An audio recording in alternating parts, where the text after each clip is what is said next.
Welcome back to the deep dive. Today we are looking at a series that didn't just crawl its way out of the indie scene. It pretty much exploded. Oh, completely. It grabbed a television deal, and really, it has kind of redefined its entire genre along the way. We are of course talking about Matt Dinniman's colossal hit, Dungeon Crawler Carl. And this is so much more than just a successful book series. It's a bit of a cultural bellwether, you know? Yeah. We're talking about a story that started completely self-published, found this just astronomical success, and is now being developed for TV by some pretty major players in Hollywood.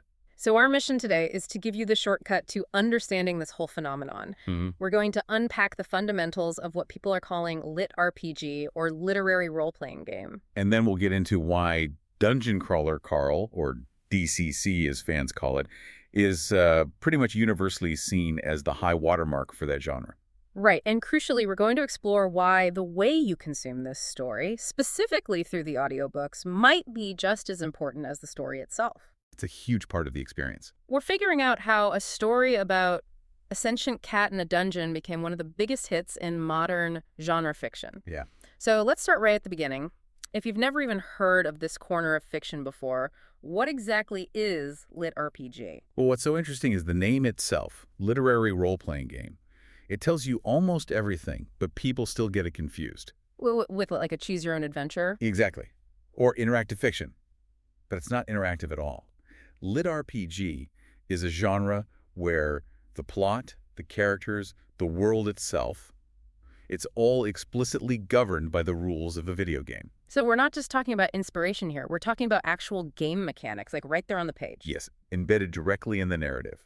Imagine you're reading a fantasy novel. In mid-paragraph, the hero lands a hit, and then a little notification box just flashes up in the text. Like a pop-up window in a book. Pretty much. It'll say something like, you have gained 50 XP, your strength scores is increased by 1, or you'll see the main character literally pause a conversation to open their stat sheet and decide where to spend their points. So you've got this constant metagame happening inside the story. You're watching the character grow narratively, but also statistically. Precisely. That systemic, measurable progression is just built right into the structure.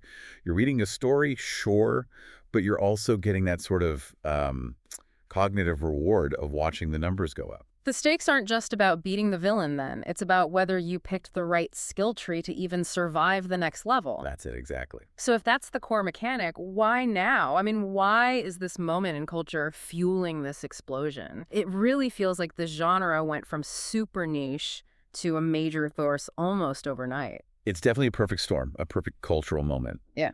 And it's driven by two big trends converging. First, you have a huge adult readership that grew up on video games. It's their native language. They get XP, loot drops, inventory management. It's all intuitive to them. All right. We're the generation that thinks in health bars and crafting menus. Yes. And second, you've got the massive resurgence of tabletop gaming, especially Dungeons & Dragons. Yeah, that's everywhere now. So this generation is actively engaging with these complex rule systems again. Lit RPG just gives you that same pleasure of structured progression, but, wrapped in an easy, passive novel format. Yeah. It just speaks directly to the part of our brain that loves to optimize. Which is why Dinniman found such fertile ground. And found it so immediately. That perfect merge brings us to the premise of Dungeon Crawler Carl, which is, honestly, it's completely bananas. The setup is just designed to be instantly captivating. Yeah. And very, very darkly funny. It's the end of the world, but with a reality TV twist. An intergalactic pay-per-view twist. So Earth gets completely devastated, not by some natural disaster, but by an alien company called the Borant Corporation. And they turn the entire planet into this massive, sprawling, multi-level dungeon. And the few surviving humans, they become the reluctant competitors on a live show streamed across the galaxy. Murderously reluctant competitors. Oh, for sure. And the premise just leans into the absurdity right away. Our protagonist is Carl, a retired Coast Guard vet, and he survives the initial chaos with only one companion. Princess Donut. Princess Donut, who is his ex-girlfriend's very fluffy, very spoiled cat. And here is the aha moment, the detail that really sets the tone for the entire series. Yes. During the initial setup, Princess Donut, just by pure random chance, gets a critical stat buff that grants her full sentience. She's still a cat, but now she has human-level intelligence, a very rapidly developing personality, and her own stat screen that's constantly updating. It's the ultimate odd couple. A grizzled veteran and a super opinionated cat in a designer collar trying to navigate these levels full of just hideous monsters and traps. And some of those boss monsters are genuinely terrifying, while others are just hilariously mundane. And you said it starts out as this action comedy, but it gets complex fast. The sources really emphasize that the monsters are only part of the threat. Oh, that's vital. That's where the real drama comes in. Uh-uh. Carl and Donut aren't just fighting monsters. They have to deal with player killers. Other human. Other surviving humans who are totally willing to kill their own kind for better loot or system rewards. But what's even more insidious are the external forces. The audience. The audience. The show's investors placing bets, and the bloodthirsty alien viewers whose votes and likes can literally translate into life-saving advantages or deadly penalties for the players. And this is where the story starts weaving in politics, which is where it gets really interesting for me. Right. Because as Carl and Donut become these unexpected stars, these fan favorites, the narrative starts giving you these little glimpses of political strife outside the dungeon, stuff that actually threatens the whole Borant Corporation itself. So we go from pure survival to this high-stakes political game, all seen through the lens of a reality TV show. Yeah. And what's so amazing is the series' ability to hold these two, completely conflicting tones at the same time.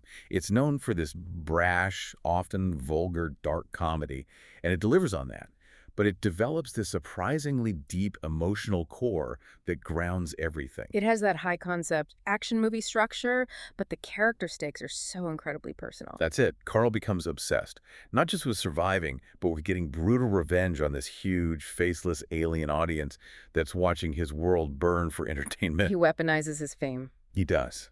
And then you have Princess Donut, who's going through this huge existential crisis. She was a pampered pet, and now she's a sentient being in a death game, wrestling with these new cognitive functions and a personality that's evolving under extreme pressure. We see her dealing with these incredibly complex emotions, but she's still, fundamentally a cat. And that struggle is what makes the books work so well emotionally.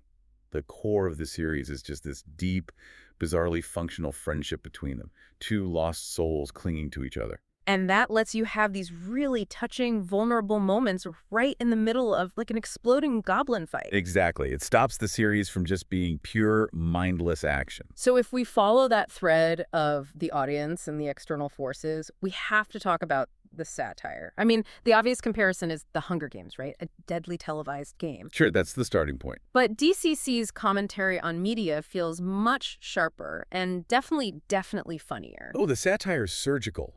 It really targets three things relentlessly: the absurdity of video game grinding, the exploitative nature of reality TV, and the frankly terrifying ecosystem of online influencer culture. Can you give us an example of that video game satire? How does that actually play out? Okay, so think about a typical fantasy novel where the hero trains for years. In DCC, Carl can literally find a hidden area with respawning low-level monsters, a process gamers call power leveling. And the system AI will actually call him out on it with a notification. It basically mocks him for exploiting the system, but it allows it because, hey, it's still content for the show. Dinniman uses the game mechanics to critique the very mechanics we love in games. And the influencer satire is probably the most potent part. It's not just about surviving, it's about building your brand. Exactly. Carl and Donut rack up likes, followers, and views. But those aren't just vanity metrics. They are actual currency. If you're popular, you get rich sponsors, ad deals, product placements. Princess Donut is constantly pushing her brand for, designer food and fancy collars. I remember reading about a moment where the system offers Carl a life-saving item, but only if he agrees to some horrible product placement deal, forcing him to be a spokesperson while literally fighting for his life. That's the genius of it. These online metrics, the need for fame, it's all portrayed as being just as dangerous as the physical monsters, sometimes more so. If you lose your audience, you lose your currency, your buffs, your protection. It's this continuous, harsh critique of modern celebrity and how monstrous digital fame can be when it's driven by an audience's thirst for blood. Well, that shifts our focus because if the story relies so much on tone, on whether a system announcement is hilarious or terrifying, we have to talk about how people consume this series. The format is a huge piece of the puzzle. There's this really strong consensus that even if you're a diehard text reader, you should try the audiobook. This is truly the exception that proves the rule. For a ton of people, the audiobook is the definitive experience. Hmm. It's not just someone reading a book, it's a full-on dramatic production. Listeners say it takes an already amazing series and just cranks it up to 100. They do, and that's because of the comedic timing and the incredible sound design. And that whole transformation is basically down to one person, the narrator, Jeff Hayes. Yeah. What makes his performance so masterful? Why is it so essential? Hayes doesn't just read the book, he performs it. The story is filled with these constant system announcements, the AI voice, loot drop sounds, character thoughts, and Hayes gives every single element a distinct, recognizable voice and sound. Which must be crucial for the pacing. Otherwise, all those notifications could really slow things down. It's absolutely essential. And his range is just astonishing. Most listeners don't even realize he's doing almost all the voices himself. We're talking like 99% of the voice work.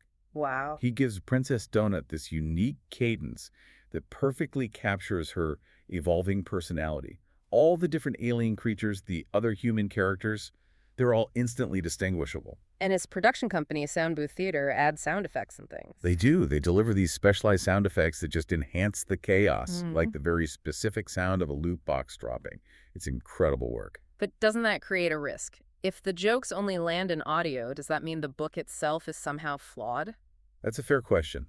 And look, the text absolutely works fine. The writing is strong enough to carry the story on its own. But many who have tried both formats argue that the humor, which is so dependent on this kind of irreverent, unexpected timing, it just lands better when it's performed. Yeah. That brash tone is just elevated by the specialized voice work. So the experience becomes less about just reading and more about engaging with a full theatrical performance. That's a perfect way to put it. And, the sources point out a practical tip here for anyone who enjoys both. Some listeners found it was often cheaper to buy the Kindle ebook and the Audible narration together. It's a feature called Whisper Sync. Oh, right. Than buying the audiobook by itself. So you can actually follow along with the text while getting the full audio production. It really is the best of both worlds. So shifting gears to where the story is now. We know it's still being written.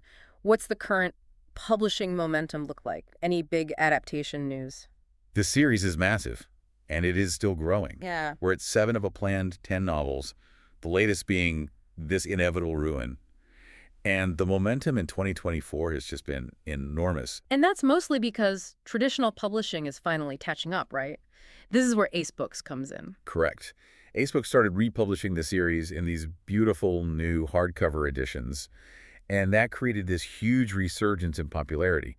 It's allowed the series to cross over to platforms like BookTube and BookTok. So it's finding a whole new audience that might have never touched the lit RPG niche before. Exactly. And the sort of crowning achievement confirming its mainstream status is the adaptation news. Which is huge. In 2024, Seth MacFarlane's company, Fuzzy Door Productions, acquired the rights. That's a big deal. That move really signaled that Hollywood sees DCC as way more than just genre fiction. They are actively developing what they're calling a genre-bending TV show. And the talent they've attached is key. So key. Christopher Yost is writing it. He's known for projects that perfectly blend action and humor, like Thor, Ragnarok, and The Mandalorian. That's a perfect fit. It suggests they really get the unique mix of satire and heart that defines the books. They absolutely seem to. So what does this all mean for you, the person taking this deep dive with us? Dungeon Crawler Carl is this genuinely charming, witty, action-packed story with a surprising amount of emotional and satirical depth hiding under all the gore and stat sheets. And it was just perfectly timed for this cultural moment where the logic of gaming is completely crossed over into mainstream entertainment. It's a series that really rewards you for digging in, whether you read it or, as so many people recommend, you listen to the masterful production that brings it all to life. It is absolutely ready to devour your hours. And that leaves us with one final thought for you to chew on. If the Borant Corporation's entire televised dungeon relies on its bloodthirsty audience for its success, how might the political chaos threatening the company use the fame of players like Carl and Donut, who are now beloved rebellious stars, to bring the whole system down from the inside? That's something to think about as you start your climb to the next level.